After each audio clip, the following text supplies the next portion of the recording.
and people can just look at you and think, oh, they're really confident. They're really like, I get really nervous. I get really nervous. I get really nervous about things. I get in a right fluster. We don't always project what we are feeling inside. I feel like I've grown as a person after doing it, and certainly answered a few questions about certain things in my psyche, my makeup that I was wanting to sort of deal with. So things like imposter syndrome, people pleasing, and lots of other things that I kind of have a few qualms about. Hello, Giles. This is this week's episode. We've decided to do a bite-size big chat, haven't we? It's been a while.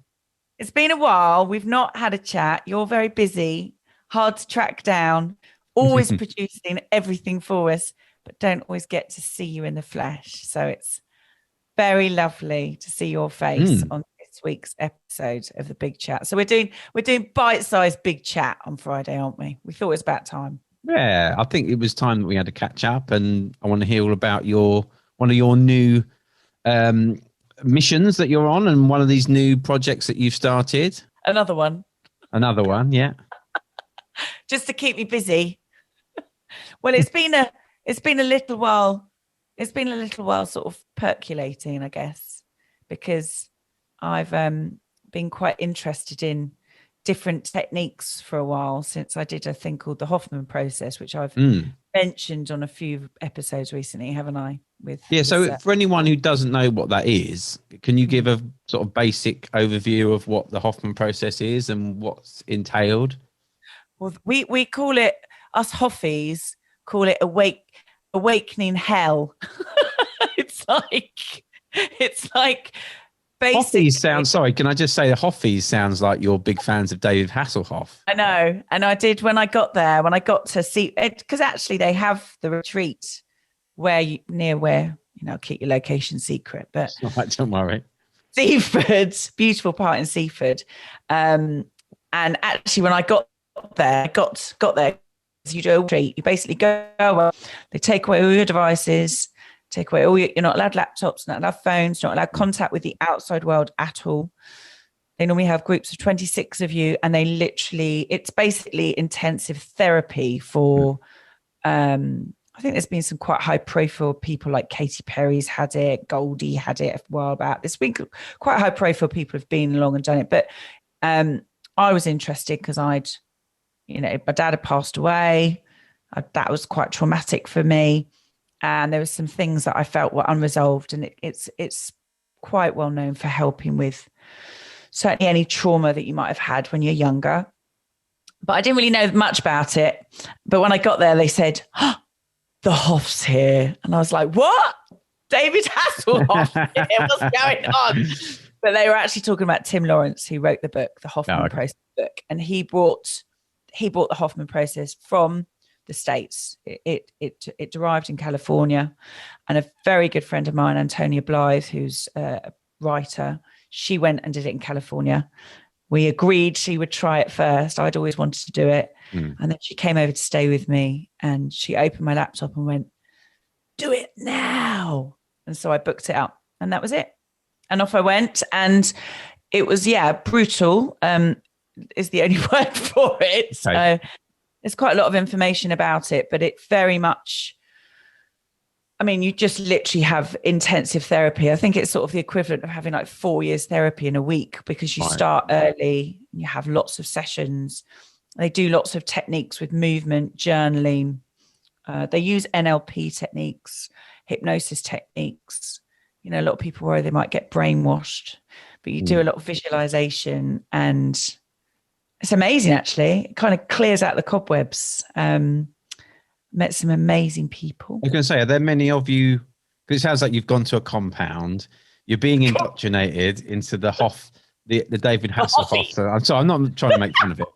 No, I know you're not. Because I've heard about it before, and I know you've talked about it, and it obviously, it has a big impact on people. But so you go to this, I guess, is a sanctuary, and how many people are there? 26. Oh, so there's quite a few people. Yeah, quite a few people. And you were able to interact with other people? Yeah, to start with you are, but then for 2 days you can't talk. So there was So they do things like they do silent parts of the retreat, Mm. and you're not allowed to exercise. You're not allowed to obviously drink alcohol. You're not allowed to have anything that basically could have any influence, like exercises, because they don't want you to release any endorphins or any coping strategies that you might normally have to deal with repressed emotion. Okay, that's interesting. So yeah, the exercise thing was interesting. There was a lot of people like, I want to go for a run. No, let's go for a run. The most we could do was do a walk on the Seven Sisters, beautiful in Seaford. I did that at 6:00 every morning. But yeah, I didn't really know what to expect. And there's a bit of a sort of code about it where they sort of don't want you to talk about it too much because there are techniques that they use, which you can find out, but it would spoil someone's experience. So like what stays in the Hoff? What stays in the Hoff? Yeah, what happens in the Hoff stays in the Hoff. Yeah. Well, I can understand that because, it's obviously not a free service. People are paying to do it. So I can understand it, not them being a little bit closed doors about it. But yeah, I mean, it sounds like it was really life-changing. It was very life-changing. It was when we came out from the experience, there was a friend of mine, very dear friend of mine now, called Russia. And we spent some time with each other after we came out. And it was like, honestly, seeing the world for the first time. Mm. Everything was brighter. Everything was lighter. Just because we have so much clutter. We have so much stuff in our heads that clog us up. And especially trauma, when you've got unresolved trauma, if you can work your way through that and then you come out and you're literally like, wow, actually, life could be pretty good. It's really liberating. It's, you have to keep doing the work. It doesn't stay like that for, no. You do have to keep doing the work, but it was very much, we all had a very euphoric experience when we came out. And even just not, quite honestly, Giles, not being on devices for a week. Yeah, we can all do that, can't we? We could all have a couple of days off from devices. That would be helpful, I think. Did you have a day off from a device last week when you took some days off? I did actually. Yeah, I did take time off from my device. And it's very important, I think, to shut off, because I think, unfortunately, even like social media, we kind of in our head think it's part of our leisure time. Like we look at it at the end of the day or whatever, obviously in our line of work, we're using it quite a lot. But I think, for a lot of people, they see it as a kind of leisure or downtime kind of thing. But actually, it's not like that, because obviously there's the negative connotations of going on social media. You're seeing all the news, or you're doom scrolling, or, you're getting into interactions with people. So there's all that stuff that can have a negative impact on you. But then also, like say in our line of work, I'm constantly kind of working if I'm on social media. It's part of work. So I'm always promoting something or doing something. So, and like you say, actually, just sometimes nice not to have those rushes of dopamine as well, just like desperation to have likes and stuff. Actually, it's quite good not to have that sometimes. And they have said that, haven't they? That they link that dopamine. It's that there's been a lot of research, hasn't there, about the fact that if you get likes, you get that hit of, and that's dangerous, especially for the younger generation that don't necessarily understand that. Because even my daughter now is, oh, Mum, my TikTok got 17 likes, and I'm like, oh. Yeah. So yes, I think not having technology was very hard, but it was great. That was liberating, but it was also the intense therapy. And so what I wanted to do when I came out, what I became very interested in was neuro-linguistic programming, NLP techniques, because I'd had some EDM therapy before. I've had different types of therapy over the years, but I'd never experienced sort of really visualizing. And you're creative, I'm creative. I find it quite easy to visualize things. I get a bit carried away. I quite visualize so many things that I can't make them all into reality. But actually, when you use those techniques with structure, which is what NLP does, it's really life-changing. It can really help people to break patterns or behaviors that maybe they just don't understand. Sometimes you're so close to something that so I trained to be a life coach in January. I'm an NLP master. I love that. So master. Again, for those who don't know, life coaching, is it mentoring? Is it counseling? Or does it sit somewhere in the middle? I think coaching is more I think the difference with mentoring is that mentoring, you tend to, well, you give people advice, whereas coaching, you're kind of coaching it out of someone. So Mhm. a coach really should be asking more questions than giving answers. But that said, what I've realized is that over the years, just naturally in what I've done in business, I've always given quite a lot of coaching and mentoring. I've done a bit of both. So now what I've started to do is more business mentoring coaching, and it's kind of a mix of both. So I use techniques that I've learned from NLP, but I also invite people if they want to talk about business ideas, or then there's an open forum for that too. But yeah, mentoring, business mentoring is, your guys that they've been around, they've been doing it a long, long time, and they really know what they're talking about. And whereas a coach would be asking you lots of questions to find out what you need, what's best for you. So it's not really counseling, it's more therapy, I guess, isn't it?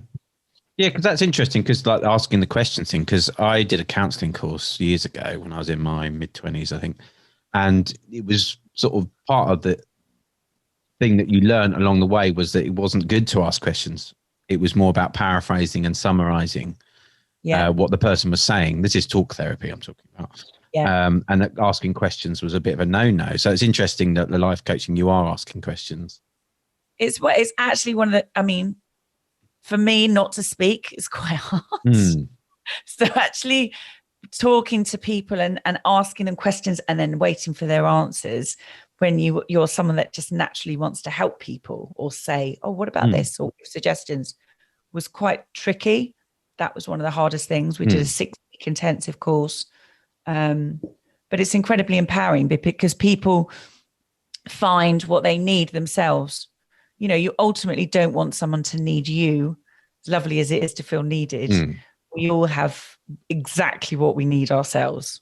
Anything else that comes to us is a and an add-on, whether it be love, relationship, work, whatever. And I think a good coach coaches the best out of you. Like I always talk about getting the gold out of someone, because to me that's what it is. I can see, I can see Giles's gold, and if Giles couldn't see it, I reckon I could coach it out of him so he could see it himself. And that's really love to give people power, to empower people so that they can empower themselves. To me, is that's just a dream job, really. Yeah, it sounds amazing. Now, I mean, I've told you, I've recently had some life coaching with, with a wonderful person called Laura Tolhurst, who's just doing her, I'm one of her case studies, so I'm a bit of a guinea pig. But yeah, I found it so wonderful, actually. I really enjoyed it. She was great, very easy to talk to. And like you sort of asked me the right questions. And I think we've discussed a few questions that she asked me, which you obviously posed to your clients as well. And it was really fantastic. And I feel like I've grown as a person after doing it, and certainly answered a few questions about certain things in my psyche, my makeup, that I was wanting to sort of deal with. So things like imposter syndrome and people pleasing and lots of other things that I kind of have a few qualms about. And Laura really helped me massively with it. But is that the kind of sort of subjects that you come up with when you're talking to your clients? Imposter syndrome, people pleasing. There tends to be, I mean, some of the techniques as well, you almost regress people. You take them back to a point, and there's normally a point where these things have started. And that's what's really, and everything that I do with people I've had done up to I've experienced myself. That's always been the way I've done anything. When I was a yoga teacher, I was a yoga student for a long time before I wanted to be a teacher. So I think the techniques that I use are the ones that really worked on me. And there's been big people pleaser. But it didn't work for me for a long time. You just have all these mixed feelings. And then I actually had a technique. Nina Madden I trained with, amazing. We'll chat to her on the Big Chat one day. But Nina Madden was my coach, and she did some great. I was always like, yes, I'll be the guinea pig. I'll be the guinea pig. I wanted all the goodies. And it really, really helped, because I went straight back to a place where it all started. There was a memory. And as soon as I realized that and it made sense, then I was able to sort of put the pieces of the puzzle together and remake the path. which I think is a lot of it, because a lot of the time we just don't understand why we're doing what we're doing, do we? Mm. People pleasing, imposter syndrome, confidence, public speaking, just I think a lot of people, anxiety. So many of us have had overwhelming anxiety. I seem to have women and men drawn to me, but more predominantly maybe women who are juggling careers with children and family life, or maybe they're getting to a point in their life where they want to have a career, but they've had children and they're not sure if they're, they're a bit scared, really. And I think that's the lovely thing about a coach, isn't it? That you can have someone that can support you unconditionally, but they're also totally indifferent to who you are and what you're doing. They're not they're invested, but they're not invested. If that makes sense. Yeah, I found that, and it was. Yeah, I mean, from the experience I had, I really took so much from it going forward. And I know there's there's a few kind of things that I was able to, like you say, go back and regress and figure out stuff. And I guess often as well, you're led to these things and you're thinking, oh, I knew that already. Anyway, it was all there, but you just didn't kind of admit it to yourself. And so you're kind of admitting it in this sort of safe environment of talking to someone. And I found that a lot. That I was, I did know a lot of the stuff, why I did things a certain way, why I felt things a certain way. And with Laura's help, I was able to kind of figure those out and express them. And are you going to keep going? Yeah, definitely. Yeah, I'm going to. Yeah, once Laura's finished her studies, I will. Yeah, we're going to start again. So, yeah, I guess there's probably now it's opened up Pandora's box for me, and there's lots of other things I probably want to figure out. But it's great. It's if for me, I just felt so trapped in not being able to process what I was feeling.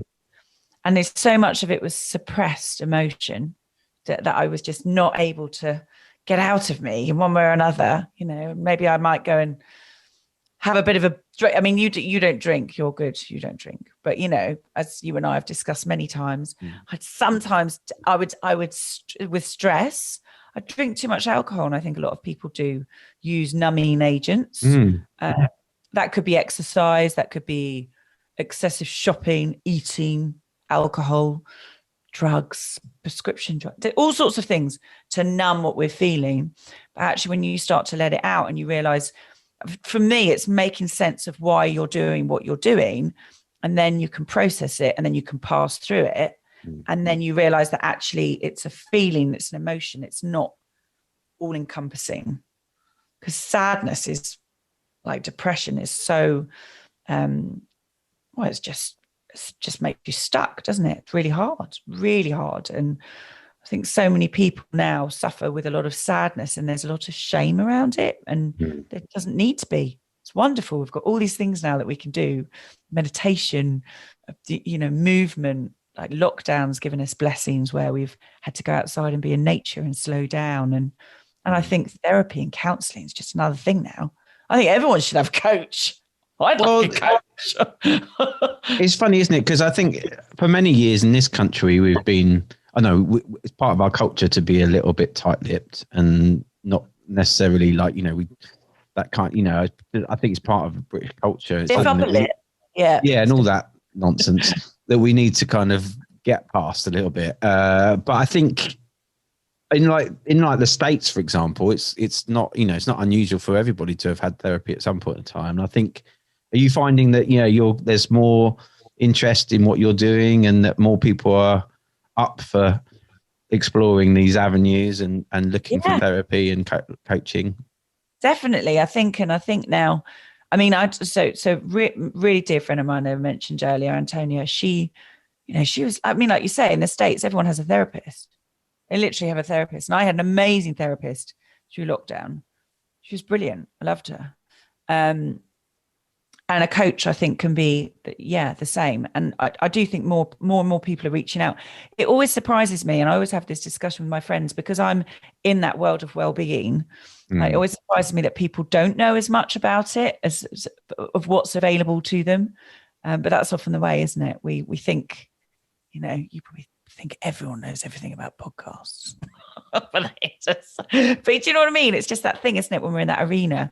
But I love it. I love talking to people about it. I love helping people. I really love helping people. That's when I was a yoga teacher. I loved being a yoga teacher till I was in an accident, and then I couldn't do it anymore, because that was just the best thing, because you could see how it would transform people's spirit. And also hypnosis. I do want to do more hypnotherapy training, because hypnosis is fantastic, because it puts you into a state where your brain starts to, when we're constantly worried, it's like filling up a tank full of, every day we have all this stuff going to a tank of worry. You go to sleep, you have your REM sleep, you empty your tank out. If your tank's over full, you'll wake up and the tank is still stuff in there constantly. And hypnosis, what hypnotherapy can do, is also get you into that state where you start to work from that beautiful creative place. And I think coaching does that as well. It just sort of dissipates all that tension. Because we're all, as you and I have talked about this before, especially on social media, there's such a perception of who people are and what they are. And people can just look at you and think, oh, they're really confident. They're really, like, I get really nervous. I get really nervous. I get really nervous about things. I get in a right fluster. But I'm sure lots of people don't think I get flustered. I mean, maybe loads of people think I get flustered, but we don't always project what we are feeling inside. And that can be quite difficult, I think, when you're, working. So, I hope to do lots more of it, Giles. Well, I was going to say, what are the plans going forward? Is this something that you're doing as a sort of separate entity, or is it something you're going to work with your current, Chatty Hatter clients with? What's the? I've got some Chatty Hatter clients that are having coaching. Yes, I've been incorporating that, and I also have new clients that are coming in that have been, getting in touch saying, we see that you're coaching. So if people want to do that, they can come to me through the Big Chat or Chatty Hatter. I just want to really just do more of the same through Chatty, through the Big Chat, talking to businesses. Would love to do, as you know, a live clinic or something, which we'll try and develop for the Big Chat, where we could have people in business or whatever just come on board, talk to us about what they need.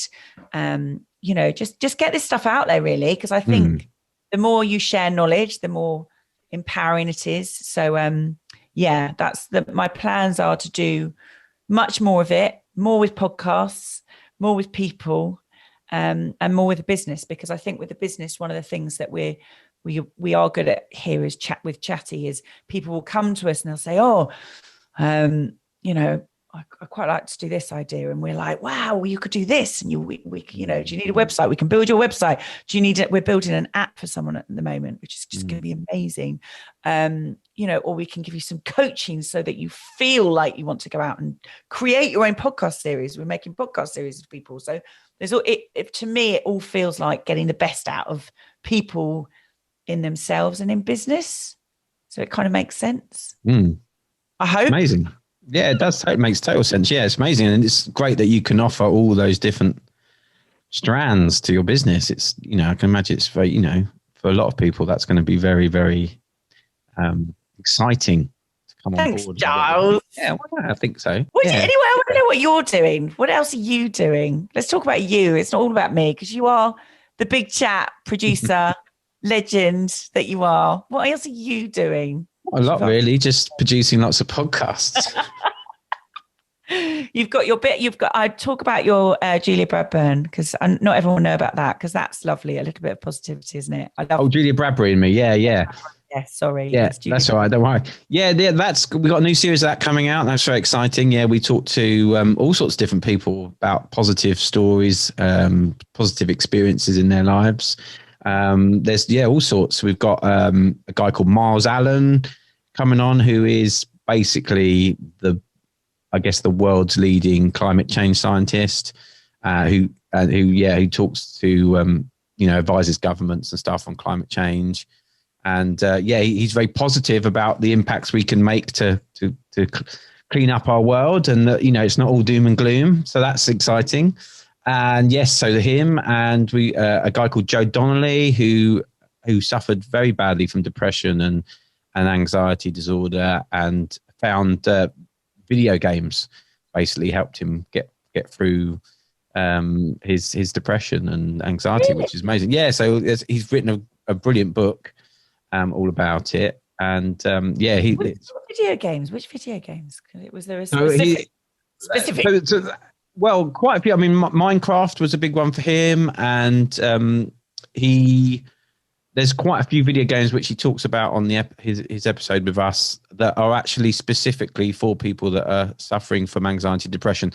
Actually, video games are actually being made now to talk about these different mental health issues and empathize with people that are going through them, so they can actually play as characters that are going through similar things to them. So yeah, so it's amazing. The games industry has really come a long way in dealing with that, because it's not all just, and for people that aren't into video games, they kind of come with thinking it's just stuff for kids and guys stuck in their bedrooms playing on video games and with their blinds shut and stuff. But it's not. It's actually also very much a community thing. And it's I know with my own children, they prefer playing games with other people. So there's that connection you have with others. So yeah, it's not all just single people sitting in a room playing it. It's quite That's great if that's actually that, like you say, that's good, because it's such a huge industry and it can be toxic. So it's good if they're actually going to try and integrate things that can help. Yeah, it's amazing. So yeah, him, and then there's we've got a lady called Julia Baird coming on who's written a book called Phosphorescence, which is a really exciting book about how she had a cancer diagnosis and went through cancer treatment, and then she was in search of like these purities in life, and phosphorescence is basically that glow that we get it. So things like, I guess, to explain to people, like the Northern Lights is this sort of magical thing. Yeah.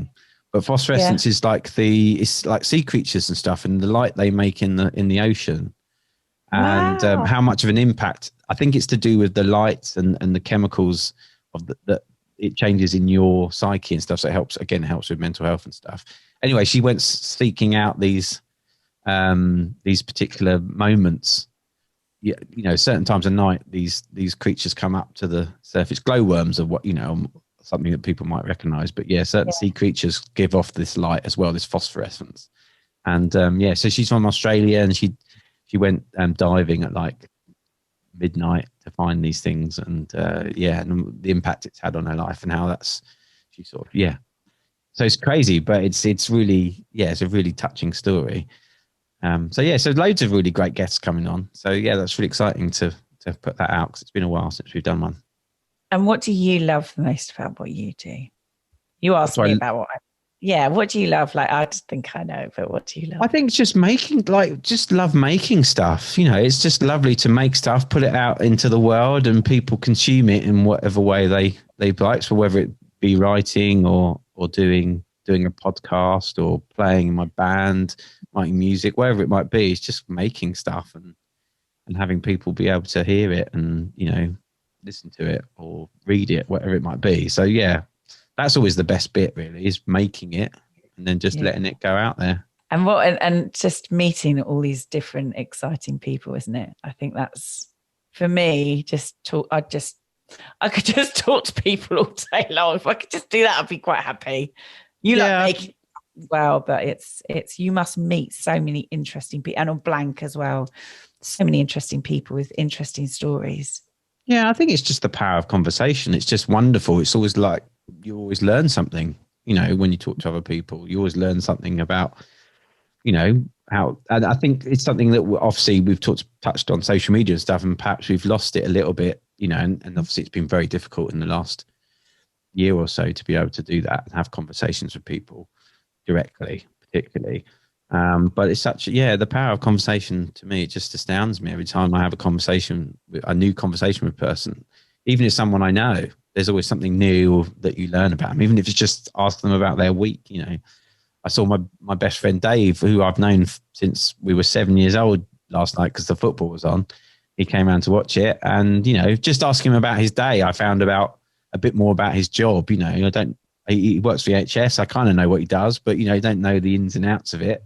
And we just learn something new. So even if you're having a conversation with like your oldest friend, you still learn something from it. So I think conversation is a wonderful thing, and I think it's I'm really lucky that I work now doing something where I can have conversations with people. Definitely. And again, you're right, because it's so many of us sometimes can get sucked into that vortex, which is just staring at our phones or staring at devices. And actually, I, at the weekend, had such a lovely weekend with friends where I just didn't really look at my phone. And it was just wonderful. So even just doing this is we're having a conversation. We're not sucked in, even though it is technology. Well, I think we should definitely do some big chat coaching podcast, Giles. I think we should do it. I think so. Yeah, you should definitely talk to people who'd want to be on. Some interesting coaches. I know you've suggested a few people, and we have got a top secret one that we're going to do in September as well, haven't we? But I can't talk about that yet. Yeah, don't mention it yet. Not going to mention it yet. But you've got some things happening in September too, haven't you? There's loads of stuff. Well, there's so much going on. I know. Very lucky to be doing stuff. We are lucky, and lots of things that are going on at the moment that can't talk about yet. But when we can, there'll probably be more exciting stuff to come, won't there? Are you writing anything at the moment before we check out for our chat? Are you doing no? No, I'm working on a few things, but nothing substantial. No. I will do. I'll pick up my pencil at some point. I've got a project for you. I've got one in life. I'm lining you up for something, definitely. I just can't talk about that yet, but you are the number one candidate. Okay. Project. If you can fit it in. If your life coach doesn't tell you to take more time off, which I really appreciate her doing, but I did say, I'm not sure I like this life coach if I'm not going to be able to speak to you anymore. Are you going to try to take some time out regularly more? Yeah, I think so. And just like you say, just switching off the phone a bit more and just being a bit more present. Well, thank you for the chat. Well, thank you. It's been nice to catch up and find out what you've been doing and all about the life coaching stuff. It's so exciting.